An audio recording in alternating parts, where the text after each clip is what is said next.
Yesterday's prophecies, today's headlines. This is the Hal Lindsey Report. And now, Hal Lindsey. Good evening and welcome to this edition of the Hal Lindsey Report. It used to be known as Great Britain. Even today, the pretensions of greatness remain. When President Donald Trump met with Queen Elizabeth last week, he briefly and inadvertently walked ahead of her. Video of the incident shows that he was not trying to insult her. He was following her instructions. Nevertheless, monarchists around the world flew into a frenzy. They declared that he had insulted the Queen. Meanwhile, protesters in London were flying a balloon that depicted the President of the United States as a giant baby in a diaper. Of the two events, which one was meant to be insulting? Then, a liberal London tabloid, The Mirror, squealed with fake fury over President Trump's sitting in an armchair once used by Winston Churchill. The headline read, "How dare you?" The newspaper quoted Ruth Schmeath, a member of Parliament. She said, "Churchill embodied the best of British spirit when we were fighting and defeating racists and fascists during World War II. Given Trump's appalling actions and rhetoric, he doesn't even deserve to look at a statue of Churchill, let alone sit in his seat." She says President Trump is unworthy to even gaze upon statues of Churchill. Wonder if this liberal politician knows anything about the late Prime Minister.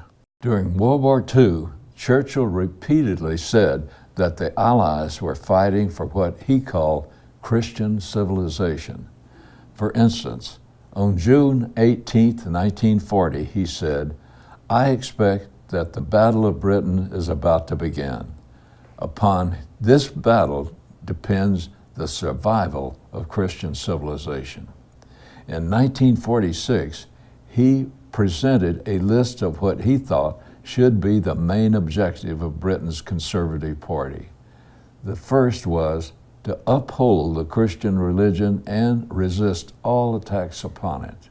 Today, Christianity in Britain is under assault from the schools, the courts, law enforcement, and from the UK's fastest growing religion, Islam. It's fashionable to put down Christians and praise Muslims. To say anything negative against Islam is equated with racism, even though Islam is not a race. It is a set of religious, political, and social ideas, but it is politically incorrect to even discuss the ramifications of those ideas. It can be a crime because Donald Trump has been forthright in talking about the dangers of radical Islam. The British see him as a racist. They conveniently forget that a major critic of Islam happened to be one Winston Churchill. In 2014, a man running for Parliament was arrested for publicly reading the words of Churchill on the topic of the Muslims. Today, London is riddled with gangs and a fast-rising crime rate, even higher than New York's. Though London has virtually no guns, its murder rate is also higher than New York's. Much of the problem comes from Muslim immigration. French intelligence agents began calling the city Londonistan. Back in the 1990s, they saw how it had become a base of operation for Islamic extremist groups. Intelligence agencies are required to take a long view of history. It is their job to recognize the trends that will come to play in the decades to come. In this case, their warnings from the 1990s are coming true right now. Today, London is a major planning and staging area for global terrorism, and it is a haven for the terrorists themselves. While it is true that most Muslims are not terrorists, large numbers of them turn into terrorists for a reason. The Quran is an often violent book. It is full of directions to be violent against those with whom you disagree. Britain once had a great tradition of debating both religion and politics. Such a debate does not violate human rights. One of the ironies is that the same people who see Islam as above discussion have no problem with attacking Christianity and the Bible on a regular basis. Maybe they feel freer to speak their minds because the Knights of Columbus aren't likely to behead them. Maybe they feel safe attacking people whose leaders taught them to love their enemies. We shouldn't be surprised. Jesus warned that there would be persecution for his followers, and that will get worse as his return draws near. If you believe it's important to warn the world about the dangers of Islam, to call America to repentance for its breathtaking moral decline, and to awaken the church to the reality of Christ's soon return, then I need your help. These are the goals of the Hal Lindsey Report, but I cannot do it alone. Please be a part of this worldwide ministry. Send your tax-deductible contributions to Hal Lindsey Media Ministries, P.O. Box 470470, Tulsa, Oklahoma, 74147. You can also visit hallindsey.com or phone toll-free 1-888-RAPTURE. Your support will guarantee the continued growth of this television program, and together we can touch the world. At photo ops, world leaders usually smile and offer platitudes. But last week, over a ceremonial breakfast at the beginning of the NATO summit, Donald Trump broke with tradition and said what was on his mind. His outspokenness made many people feel uncomfortable, but saying it publicly seemed to strengthen his position. He came away from the summit with more than his critics expected. Germany was his main target. The president complained about Germany's deal with Russia for a new pipeline called Nord Stream 2. It will feature a pair of 800-mile-long pipelines running beneath the Baltic Sea. Currently, much of Europe's natural gas passes through the Ukraine, Poland, and other former Soviet bloc nations. Russia can't cut off gas to those nations without also cutting off Europe. The new pipelines will give them more specific leverage over their former allies, now considered enemies. But an even bigger problem is just how deeply it puts Germany into Russia's pocket. Last year, Bloomberg wrote, "Germany is addicted to Russian gas." Last week, President Trump said, "But Germany, as far as I'm concerned, is captive to Russia because it's getting so much of its energy from Russia. So we're supposed to protect Germany, but they're getting their energy from Russia." Explain that. In this case, addicted and captive amount to the same thing. While Germany has been urging the United States to take a tough stance against Russia, the German government was making a sweet deal for itself with the Russians.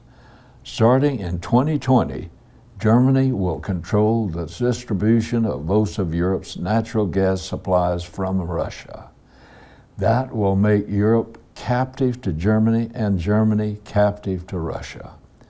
But Russia's grand plan faces a big challenge: Israel. In December of last year, Cyprus, Greece, Italy, and Israel signed a deal. They will build a pipeline under the Mediterranean Sea from Israel to and through each of these countries. It should be operational by 2025. It will be capable of supplying much of the natural gas that these and other European nations need. it will mitigate Europe's dependence on Russia. If you've ever wondered why there are Russian troops on the ground in Syria, this may be the answer. Preservation of Russia's natural gas monopoly in Europe may wind up being the hooks in the jaws of Gog that God will one day use to pull it from the north to do battle with Israel. The president's other big complaint was that NATO members are not pulling their own weight on defense. Germany has one of the most powerful economies in the world. It has a $69 billion trade surplus with the United States alone, and yet the U.S. foots the bill for much of Germany's defense. The U.S. has 35,000 armed forces personnel stationed in Germany right now. After the Cold War, the Clinton administration led the United States in a major cutback of defense spending. It was known as the peace dividend. Most NATO nations have enjoyed a peace dividend for decades. The U.S. pays the bill and the rest of NATO gets the dividend. If they get into trouble, they have Article 5 of the North Atlantic Treaty to keep them safe. Article 5 requires the other members of NATO to come to the defense of a member nation. It's something like health insurance. Even if you don't need it this month, you pay your premium because you might need it next month. And if you're self-employed, your health insurance premium may be one of your biggest monthly expenses. Imagine a benefactor paying that bill for you. That's essentially what the United States does. Germany is a rich country with one of the world's best economies. Why are we paying their insurance? By the time President Trump left the summit, the NATO nations had agreed to increase their individual spending on defense. He says he got what he wanted. But here's where things get really interesting. The Bible tells us that near the end of this age, a ruler will unite Europe into a revived Roman Empire. He will quickly build a massive military machine and effectively take over the world. But over the last few decades, military spending in Europe has been anemic. That was already changing before this summit, but it now seems to be revving into high gear. This may turn out to be a major step toward arming the Antichrist. Hal Lindsey is pleased to present his newest audiobook, Vanished into Thin Air, read in its entirety by Joel Weldon. The moment Paul uses the word mystery, it signals that he is going to reveal a new truth not known before. In this book, Hal Lindsey answers the questions most often asked. What is the rapture? When will it take place? Who will go? He explains in clear, easy-to-understand terms the answers to these and many other doctrinal issues surrounding the rapture of the church. Vanished into Thin Air is now available as an audio download for $24.99. You can purchase your audiobook of Vanished into Thin Air by visiting the website store at hallindsey.com.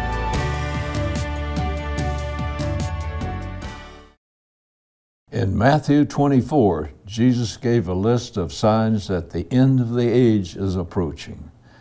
The things he spoke of come to full fruition during the tribulation, but they are beginning right now. In Matthew 24, verse 12, Jesus said, "Lawlessness will abound." During the tribulation, Antichrist will be in power. 2 Thessalonians chapter 2 calls him the man of lawlessness.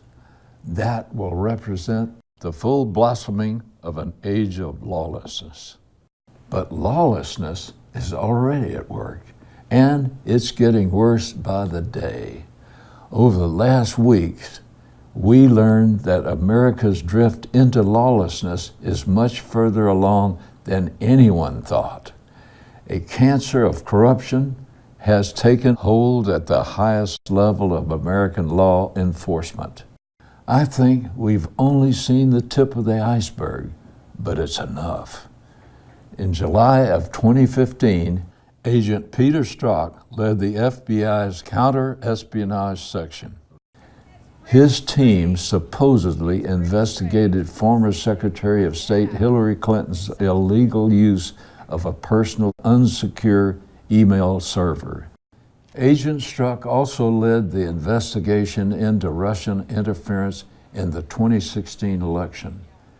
That included allegations that the Trump campaign solicited aid from Russia. In July of 2016, the FBI informed Congress that the Clinton investigation had closed. 2 months later, in September, Agent Strzok learned about the contents of former Congressman Anthony Weiner's laptop computer. Weiner's wife, Huma Abedin, was Mrs. Clinton's top aide. While investigating charges that Weiner had sent lewd texts to a 15-year-old North Carolina girl, the FBI seized this laptop. He eventually pled guilty to the charge, but when the FBI went through his laptop, they found more than sexting messages. They found 140,000 emails that they deemed important to the previous Clinton email investigation. They had been sent to Weiner's laptop by Huma Abedin. The problem was, if the FBI reopened the Clinton email investigation, it would have to tell Congress. Less than 2 months before the general election, and to tell Congress a secret is like holding a press conference.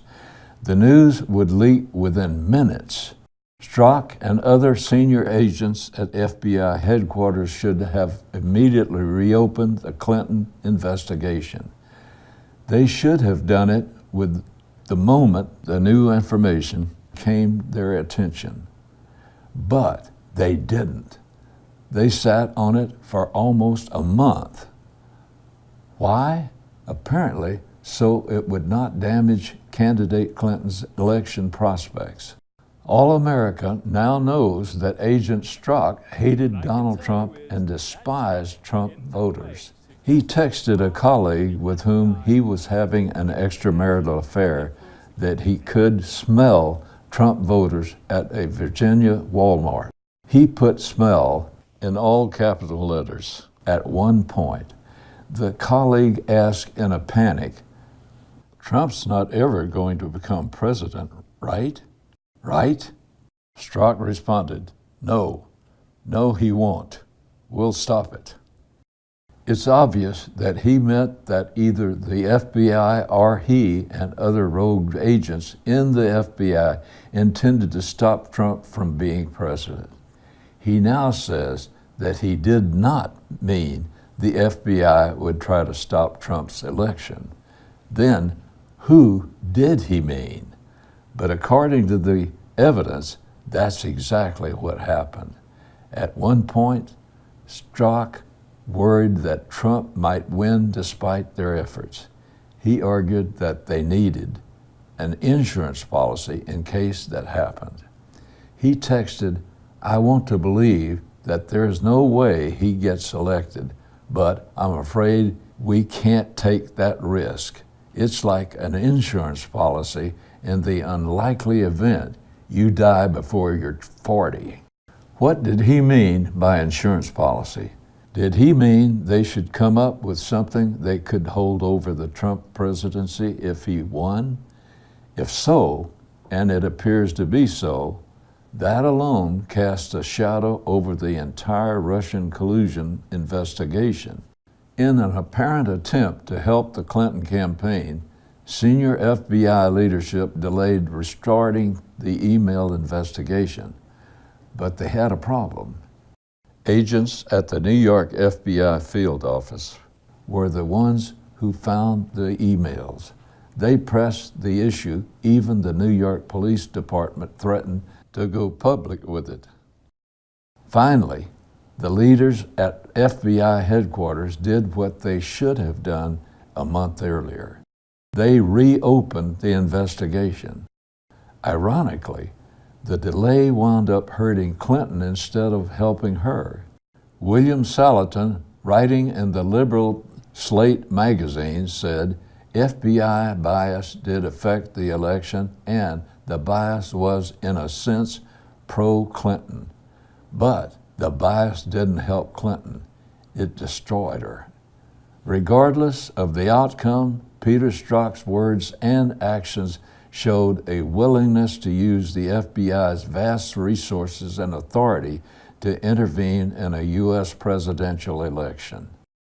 Both Republicans and Democrats should find this deeply disturbing, but the Democrat Party doesn't seem to be bothered by it. We expect Russia to try to undermine faith in America's democratic process, but not the FBI.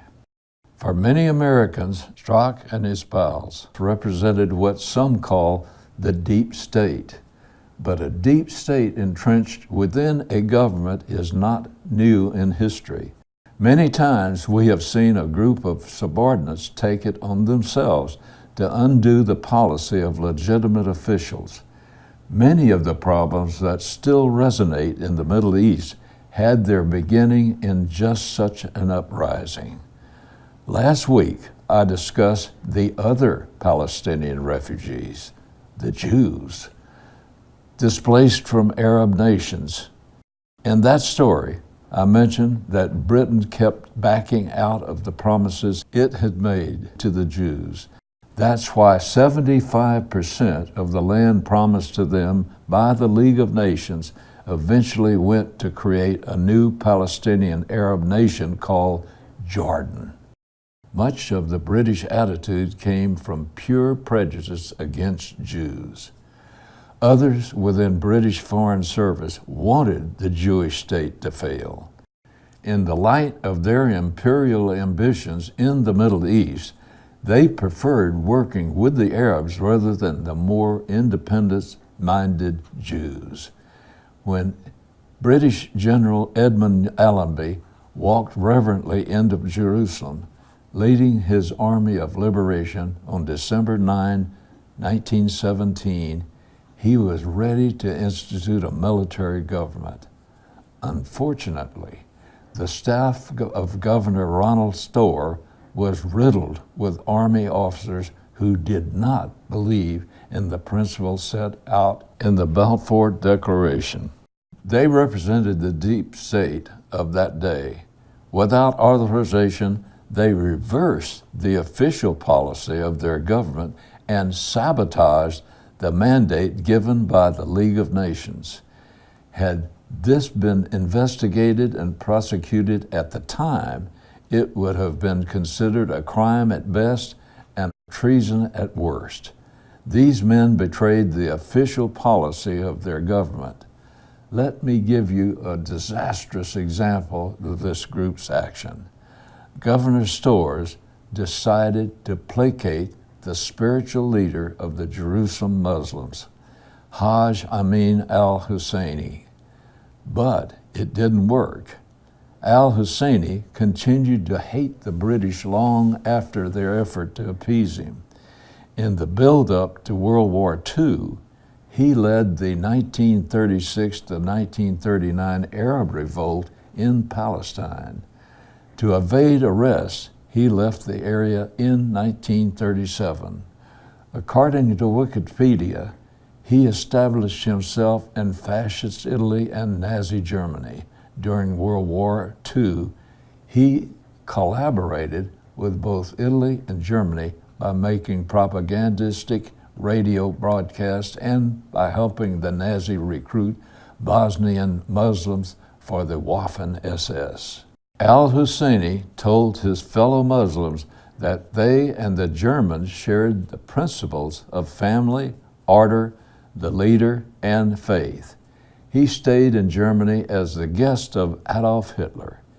He wanted to learn how to deal with the Jewish problem. Underlings often change the course of history. Today, we call them the deep state. They are the glue that holds things together, or the weak links that cause things to fall apart. But there is good news in all this. If a few people can get together and change the course of history, then imagine how much more we can do when we get together with God as our ally. This is especially true when we share the good news about Jesus coming to die for our sins. When we do that, the infinite power of the living God flows through us into the world. Romans 1 verse 16 says, "For I am not ashamed of the gospel, for it is the power of God for salvation to everyone who believes." Everyone includes you. God is offering salvation to you right now. All you have to do is acknowledge to God that you are a sinner and ask Him for His forgiveness.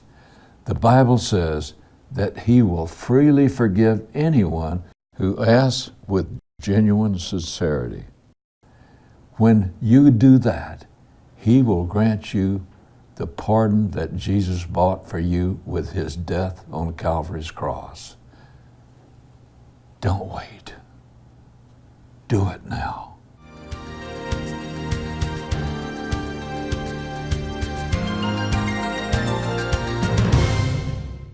That's it for tonight, folks. I'll see you next week, God willing.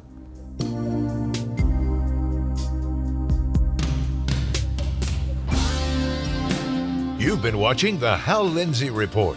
To support this program, send your tax-deductible gift to Hal Lindsey Media Ministries, P.O. Box 470470, Tulsa, Oklahoma 74147.